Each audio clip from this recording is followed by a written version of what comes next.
has used participatory workshops to understand the energy hardships experienced by racially disadvantaged residents in East Oxford, which is one of the most unequal places in England. It has also documented what these residents expect of systemic stakeholders like the energy companies and the government to address some of these challenges. So our approach is anchored in our funder access as guiding principles of knowledge co-production, EDI, and environmental sustainability. Our project consists of me, Uttara Narayan, Sarah Higginson. Both of us are at the University of Oxford, Elizabeth Blakelock, who is the inclusion specialist, and as you know, has championed this, especially in the fuel poverty space. And our project partners are Oxford Community Action. Next slide, please, Elizabeth. So as part of the effort to further a research agenda in this space, the racial justice continuum was developed as a guiding framework for energy researchers and practitioners to start thinking proactively about racialization. Here, racialization means structural mechanisms that assign a hierarchy of meanings to people's identities, thereby leading to unequal access to services and infrastructures that then eventually disadvantages their well-being. Now, this continuum is quite generously inspired by the gender transformative continuum that has been applied in the gender and development tradition. The first column that you see here, which is titled Racial, identifies research approaches that could perpetuate racialized disadvantages. Some examples such as assuming that people from ethnic minority backgrounds are hard to reach or disengage from the decarbonization agenda could be categorized as racial research. The second category, which is the racially neutral category, is concerned with research assumptions that assume that racial dimensions are not relevant to the research question. However, we need to remember that energy is a socio-technical system, so this recognition makes it increasingly difficult to justify overlooking dimensions of social differences and disadvantage. The next category, racially sensitive research, considers racialization, but in a limited capacity, either as an additive characteristic determined by existing categories around race or ethnicity that the data collects. This is necessary and welcome, but insufficient. Now, the fourth category, racially responsive research, aims to nuance this understanding of social divisions by exploring the dynamics between various characteristics of an energy user that influence their demand and how those could impact their material well-being. Now, as you will see in our findings as well, racialization has started to manifest in newer and complex ways that existing categories around race and ethnicity might not fully account for, and which is why we would like to sort of encourage racially responsive research. And then you see the final category, which wishes to eradicate racial injustice in all forms and tackle it at its root causes. Now, while this is what we must strive for, it requires multiple sort of coalition building tactics and structural transformations. Now, we're presenting this template as a useful starting point for us to start thinking about the racial justice agenda in energy research, but it shouldn't necessarily be interpreted sequentially. When evaluating research against this template, it's important to not be tempted by the language of progress that some narratives of justice could be prone to. And we need to apply this responsibly to avoid epistemic exploitation. So we hope that this framework motivates energy researchers and practitioners to engage in racially responsive energy research, giving space to diverse representation of intersecting energy identities in a non-extractive manner. Project Repair is a small effort in this direction, and we look forward to sharing our lessons from it. On that note, I will now hand this over to our partners, Oxford Community Action, who will share more about their organization and then the emerging findings from the project. Over to Nigel. Thank you. Many thanks, Uttara. Many thanks. Hopefully everybody can hear me okay. I'm hoping to be joined by my colleague Mujid Amidi from Oxford Community Action. He's on his way. He's delayed in a meeting that's just been overextended, but hopefully he will be here to join us for this session.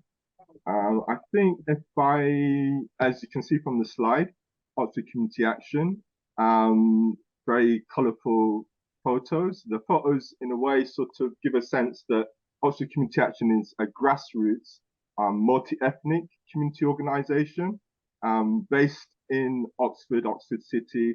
We work across Oxford City and across the county as well.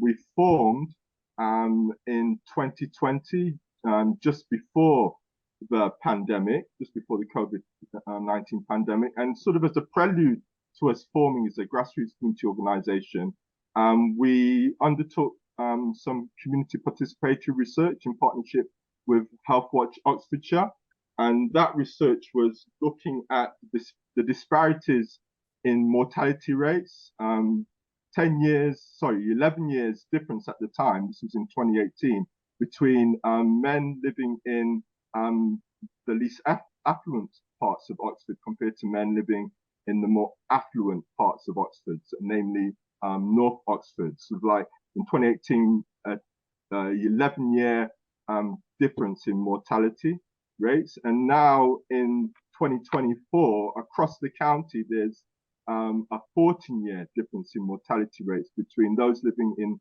the least affluent parts of Oxfordshire compared to those living in the more wealthy parts of Oxfordshire. And that kind of contextualizes the research, the repair project, and the issues that we've explored in partnership with Uttara and Sarah Higginson, because the communities that we work with are diverse, multi-ethnic communities. They're racialized communities as well. And they're the communities that are at the sharp end of those health inequalities and health disparities. And I'd just like to sort of like touch on a 2021 piece of community research that we did in partnership with Healthwatch Oxfordshire, which was looking at new and emerging communities' views on well-being in Oxford. And that sort of like, that research, again, is a kind of interesting prelude in terms of like some of the lived experience testimony and insights that came out of that research in relation to this particular research project.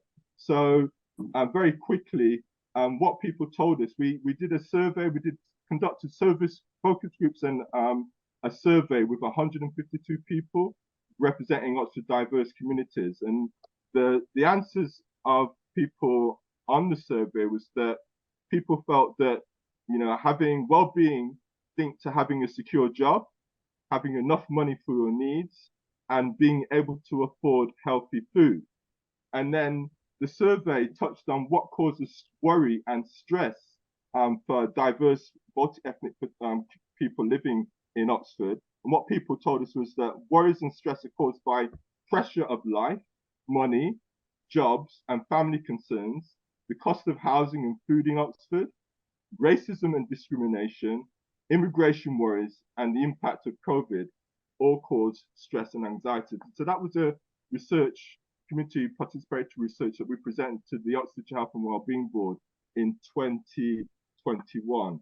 And that kind of then takes us into this project in a way, from the Oxford Community Action perspective, on the lived testimony of the participants in this project, the repair project around energy use. So the next slide, please. If we could have the next slide. It's on its way. Apologies. Okay. Not I forgot. There's a delay. There's a delay with Zoom. And so sort of based on this is sort of like, you know, some of the testimony of the participants that took part in the repair project. And a key theme was having warm space, and having a warm space is seen as a welcoming space. And so what people told us is that, you know, And you'll see from the kind of like the quotes on the slide, and linked to the quotes on the slide, what people were telling us was that hosting people and inviting them into your house is an important aspect of belonging and fostering a sense of community. And the participants observed that hosting people is closely linked to how comfortable you feel in the space you inhabit. And then maybe if we can go to the next slide, please.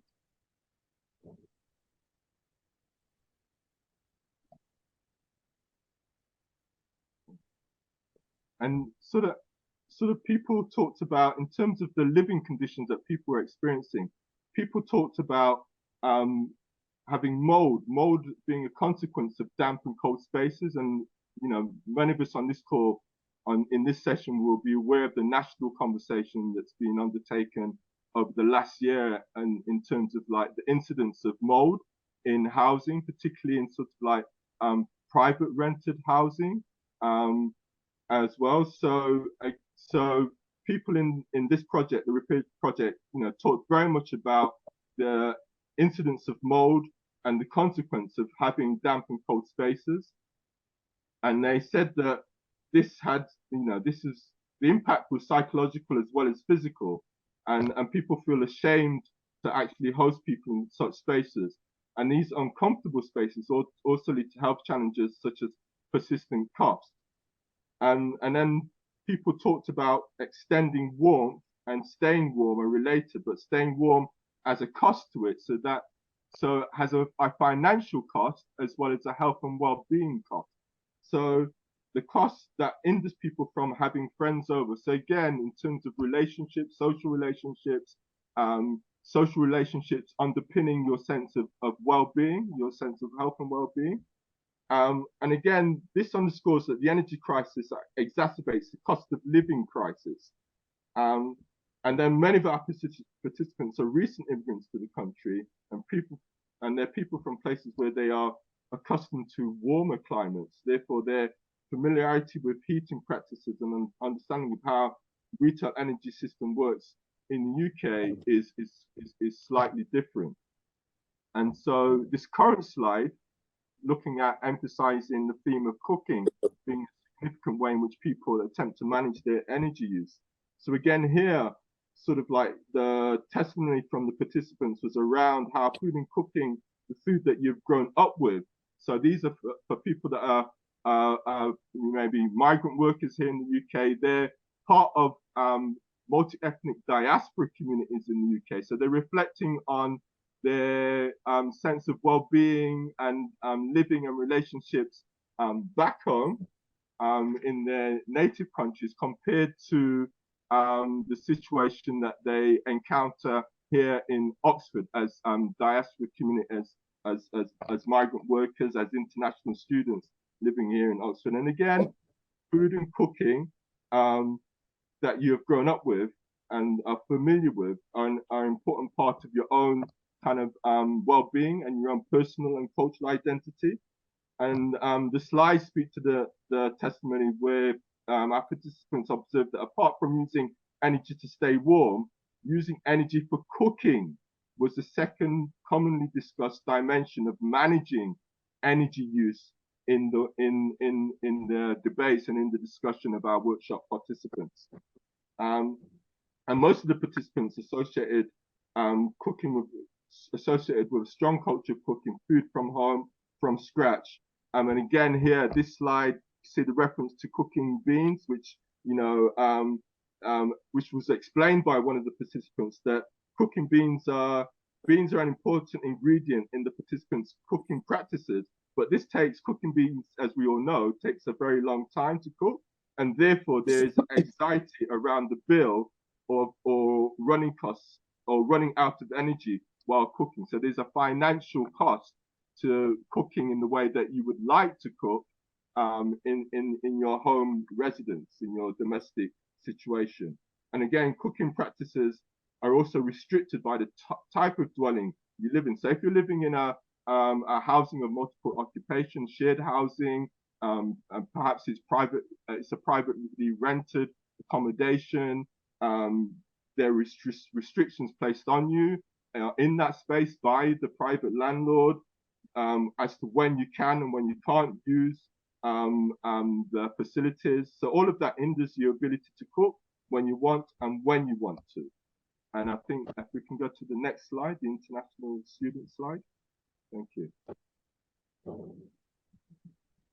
Yeah, and so this slide sort of, as you can see again from the quotes from, and from the testimony of the participants, this is again speaking to this issue of international students and migrant workers, recent immigrants living in shared accommodation, and underlying this situation of the international students and the migrant workers and the immigrants is sort of precarity of housing, precarity in terms of use of energy, precarity in terms of the position in the local labor market. So precarity surrounds the living conditions, and precarity is a key component in terms of issues around domestic energy use. And this comes out of the testimony from our participants. So here you see international students and recent immigrants in shared accommodation are further underrepresented in, the research is telling us that, these participants, international students and migrants, are under-researched in energy research, current energy research. And again, I think, what's very important in terms of the racialization of energy use, domestic energy use, is this link in terms of intersecting inequalities and precarious living conditions. And again, in terms of international students and migrant workers and recent immigrants, these are groups that are under-researched in the field. I noticed that we've been joined by my colleague Hassan, Hassan Sabrie from our colleague at Oxford Community Action. And Hassan is probably zooming in from Kenya. So it's good to see Hassan on the call. And I don't know if Hassan, do you want to talk, if we go to the next slide, perhaps, and we can talk a bit about democratizing solutions to tackle the crisis. And given that, Hassan, that you're in Kenya, and I'm hoping that maybe in Kenya, sunny, hot Kenya, or parts of Kenya that are sunny and hot, that solar panels are seen as part of the solution to democratizing the energy crisis. Obviously, here in the UK, the energy crisis is linked to the cost of living crisis. But Hassan, do you have any views on this last slide, democratizing solutions to tackle the crisis? You put it in a spot to me, Nigel.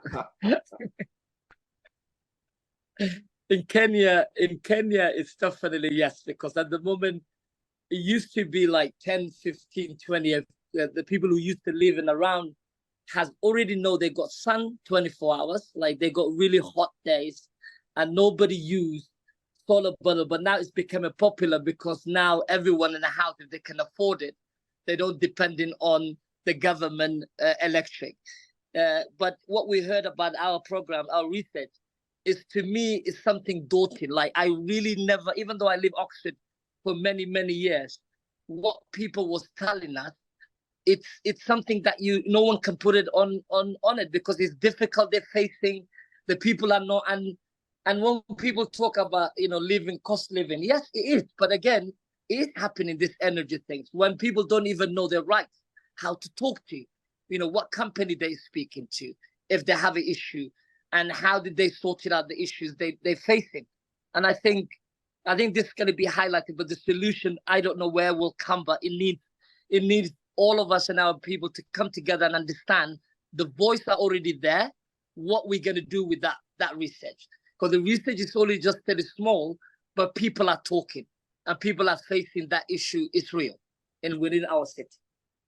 And then Hassan, I think as well, the quote from the last slide. So the participant, I remember the participant in the session, in the workshop session, saying this, that quote that we can see on the slide there.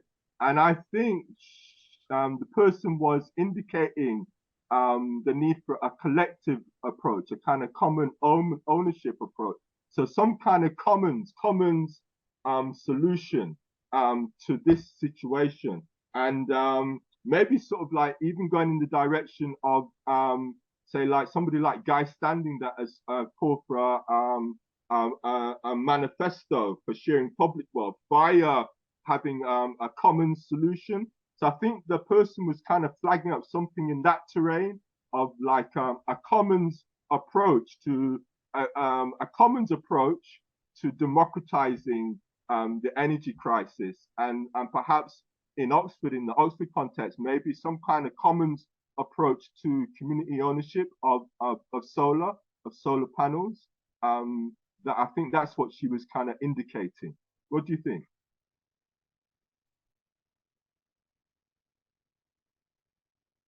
Yeah, I think that's what they're talking about for that day. And I think it's not only her, but it's a lot of people within the people we talk to.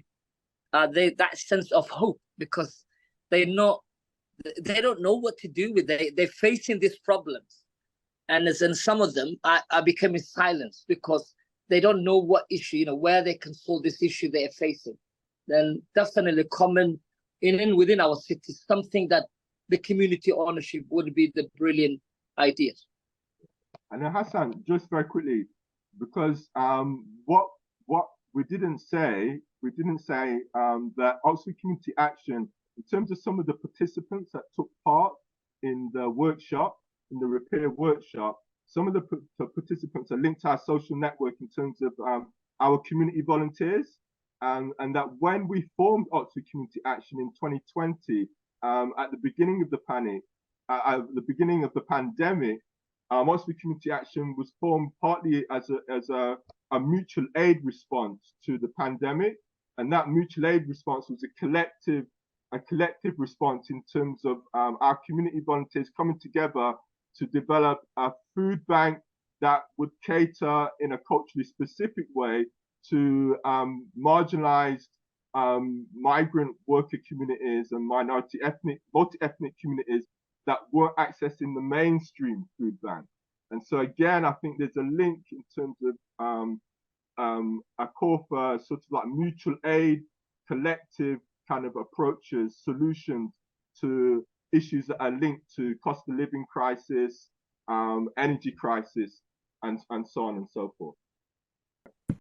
Thank you so much, Hassan and Nigel, for that. And it's good for us to sort of end on that hopeful note of collective action and building it on a spirit of mutual aid. And which is why, as you can see, one of the things is raise our voices. And also, I would like to take this opportunity from our side to tell you how grateful we are for OCA's support in this project. And so very quickly to summarize what Nigel and Hassan just said, as you can see, our participants' lived experience testimonies underscore the stress and anxiety that they have to endure when attempting to use energy for basic activities like staying warm and cooking food. These hardships are caused by systemic failures to bring down energy costs and need more explicit efforts to make the energy system more welcoming to people who have been historically disadvantaged. Our participants' experience of negotiating the housing and energy systems while being on precarious visas as students and migrant workers again bears testimony to the structural nature of these experiences of racialized disadvantage, as Nigel was just mentioning.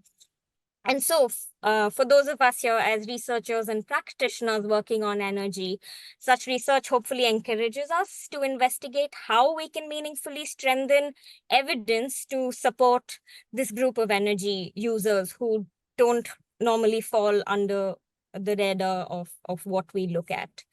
And now when participants were asked about the word they associate with when thinking of feelings of belonging or feeling at home, comfort was what often came up. And comfort is also an important dimension of well-being, especially within the built environment. So this further underscores the importance of exploring these intersections between racialization and energy use, especially with a strong commitment to housing justice, as we can see that sort of commonly has come up in the experiences of our participants. So now, advancing this research and fostering collective action, as Hassan and Nigel were just mentioning, are some ways of taking the racial justice agenda and energy forward.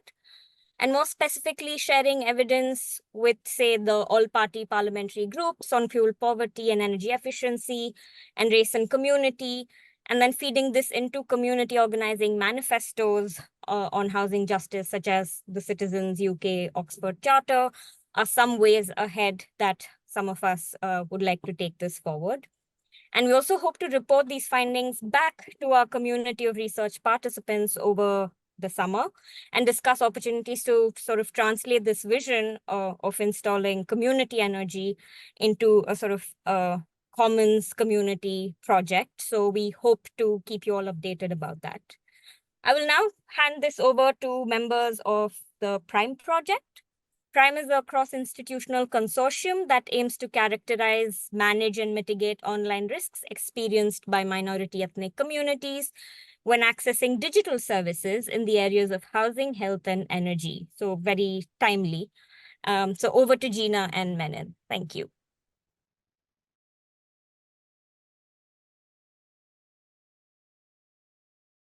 Elizabeth, for inviting me, and Uttara and Sarah, it's very nice to meet you again. I was in a previous seminar, so it's nice to be connected to you again.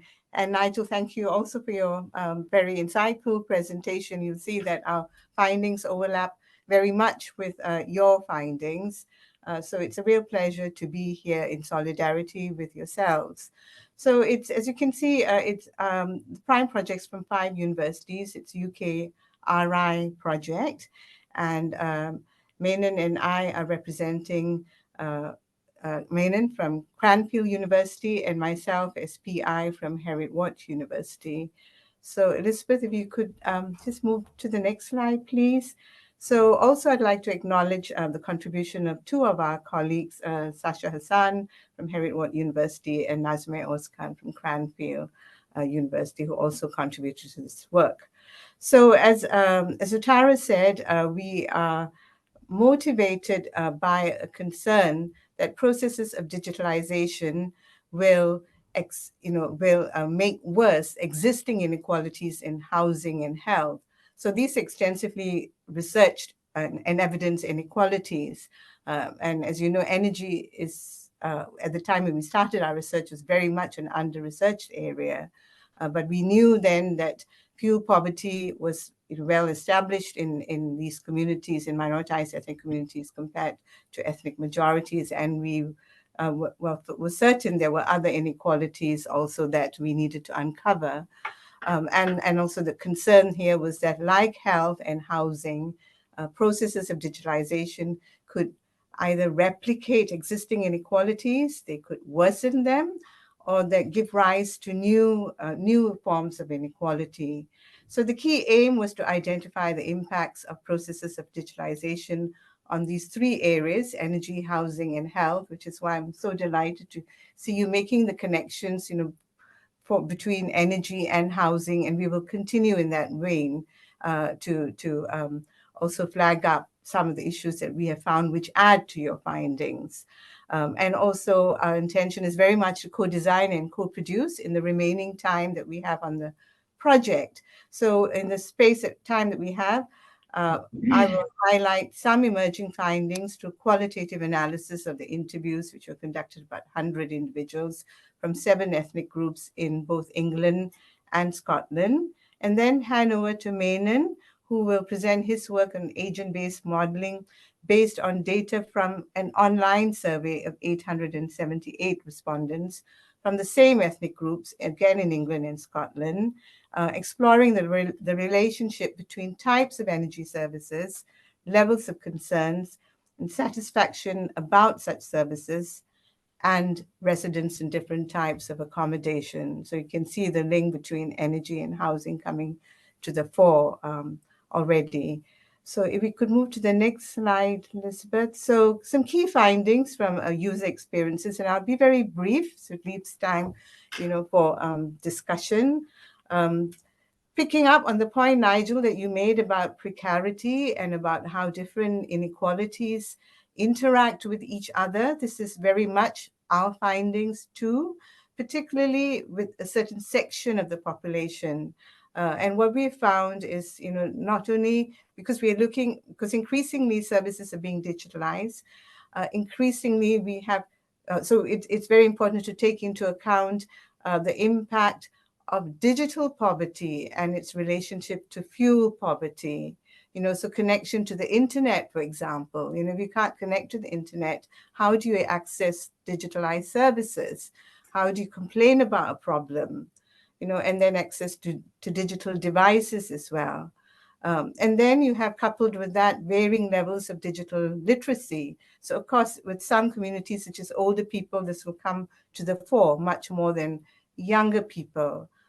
Again, also varying levels of proficiency in English. So older people, again, may be disproportionately affected, as well as new arrivals to the country who are still acquiring English. And then combined with all of this is housing insecurity, which, and homelessness. And we know here that, minoritized ethnic communities are disproportionately experiencing homelessness. And we didn't pick up many of them in our survey at all, I think for obvious reasons, because it's an online survey. So it comes with its limitations. But, it does highlight, that there is a very precarious, there's a group that is very precariously connected to services, if at all, connected to services. So in terms of policy and practice implications, the need for effective community engagement comes to a fore, and the implications of lack of such engagement also, is highlighted when, for example, during the pandemic, when people said their digital devices, they knew in Stockport, for instance, were distributed, but they felt that they didn't get access to these devices. And I've heard that said also in Glasgow. Where were they? We heard about them, but we weren't getting them. And then also maybe that perhaps reinforces the importance of access to community hubs. So this is something that came through our workshops in Manchester when we conducted workshops there. One of the ways forward that community organizations and housing associations were saying was the need for more community hubs for people who did not have digital devices. And then taking into account the range of languages that people speak, the need for more linguistically sensitive advice, both housing as well as energy, and both in person as well as online. So much more nuanced strategy for communication. And and I think that's all for that slide. So Elizabeth, if you could go on to the next, that's my last slide from myself. So I'd like to pick out on the last slide in terms of a particular problem which people had, and that was looking for cheaper tariffs. So again, Nigel, and Uttara, it links to the point about people trying to find cheaper tariffs, but again hindered because of the digital aspect to it. So experiences of fear and fraud, fear of fraud and scam online. That kind of put people off from looking online for cheaper energy tariffs, a lack of familiarity with the pricing of tariffs, not knowing how it's calculated, it would be even harder with language issues, a fear of incurring hidden charges through online changes. So if you change supplier, will it become even worse? A lack of ability to ask questions online because, people felt it was very hard to talk to somebody online. Inability to change provider, completely from homelessness to if you're in the private rented sector, you can't change your provider even if you wanted to. So there's a total lack of agency here. So, and then, you know, and in the private rented sectors where minoritized ethnic communities are disproportionately represented. Not all, but certainly some communities. And then that fear of landlords, which you picked up, you know, in your presentation, Nigel, fear of challenging a landlord because you could get evicted. And then again, to add to this, you know, we came to know that there were minority ethnic communities were being denied cheaper tariffs by energy companies because of where they were staying. So you picked up, Nigel, the aspect of living in an area of deprivation, you know, and that again is a high proportion of minoritized ethnic communities live in areas of deprivation, and they are the ones, you know, these people living in these areas are the ones who are being denied the cheaper tariffs which are meant for them. So there's a great need in terms of better regulation, you know, of what energy companies are doing, monitoring websites to make sure that adequate measures are taken to ensure safety against fraud, that cost is being detailed, that energy supplies are really transparent.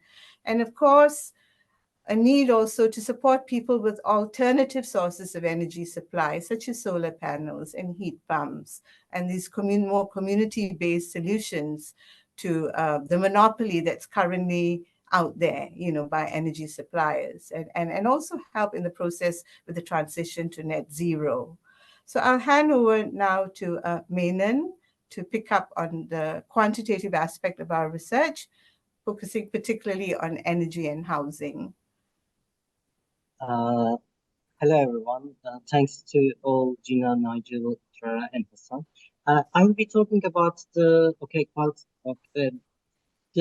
statistical analysis side of the survey results. I will be mainly talking about the energy service usage in terms of recommendation type. Energy service concerns of the recommendation for different types of recommendations. And finally, I will be talking about level of satisfaction for energy service. I will be both using some statistical results, but also I will be using simulations in order to give a better understanding of the subject. Next. Okay. This one is just a statistical representation of the energy service usage for each accommodation type.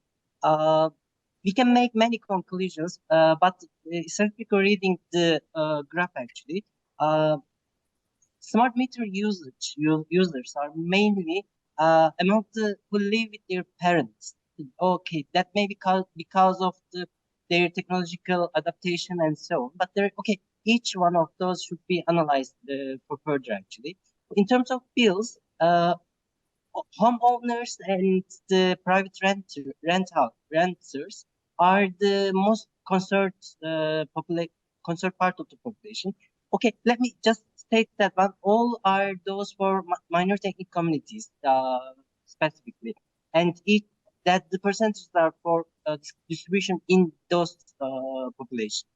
And in terms of reducing the cost, shared housing residents are the ones more concerned and more interested in using that service. And in terms of financial help, temporary accommodation and whoever undisclosed their status is the most financial seeking ones actually.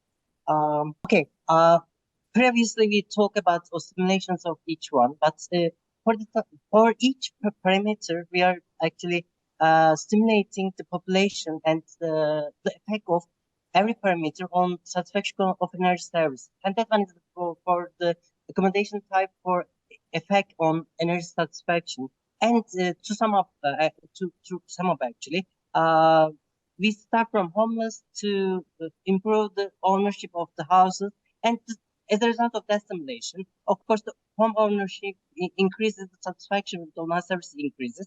But the most important specific point, from homeless to temporary accommodation, the private rent housing, is make it the most difference actually. And if you go from social housing to owning the housing, then the significance of the change decreases significantly. Okay, actually, that's the final. Let me make quick. Thank you so much, Gina and Mannan. And yeah, sorry that yeah, we had to cut short, but yeah, thank you for those insights. I think that's a lot for us to reflect on. With this, we'd like to conclude the presentation on furthering the racial justice agenda in energy research. And we request you to take a moment to look at this visual artwork that's been created by an amazing design artist that Elizabeth very kindly commissioned. Thank you for that. Sarah from Bad Bish Design. And this summarizes key observations from Project Repair. If there are any words or phrases from this visual that specifically resonate with you, feel free to share them in the chat. And as we do that, Elizabeth, if you can just go to the next slide. So thank you for sparing your time to participate in this. And here are our details if you'd like to stay in touch with us. And yeah, we look forward to continuing this conversation with all of you